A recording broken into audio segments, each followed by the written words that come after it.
আমাদের পাশের ফ্ল্যাটে নতুন একটি ভাড়াটিয়া এসেছে, কিন্তু তারা যেন কেমন টাইপের, মানে সারাদিন ঘরবন্দি থাকে, কারোর সাথেই কথা বলে না। একবার আমি সেধে কথা বলেছিলাম, কিন্তু কোনো উত্তর দেয়নি।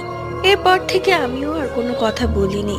কিন্তু একটা জিনিস ভাবতেই হয়, রাত 2টার দিকে সেই ফ্ল্যাট থেকে এমন সব বিকট বিকট শব্দ আসে, মনে হয় কেউ যেন চাপাটি দিয়ে মাংস কাটছে।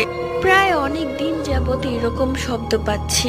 এক পর্যায়ে বিরক্ত হয়ে গেছি, রাতের বেলা ঘুমাতেই পারছি না। এত শব্দে কেউ ঘুমাতে পারে? পরদিন সকালবেলা আমি বাড়িওয়ালার বাসায় গেলাম এবং তাকে বিষয়টা জানালাম। সে আমার সাথে সেই ফ্ল্যাটে আসলো। কয়েকবার কলিং বেল চাপানোর পর এসে দরজা খুললো। দেখলাম তার হাতে একটা চাপাটি। কোনো কথা না বলে আমরা তাকে সরিয়ে ঘরের ভেতর ঢুকলাম। গিয়ে দেখি দুটো বাচ্চার মাথা নিচে পড়ে আছে।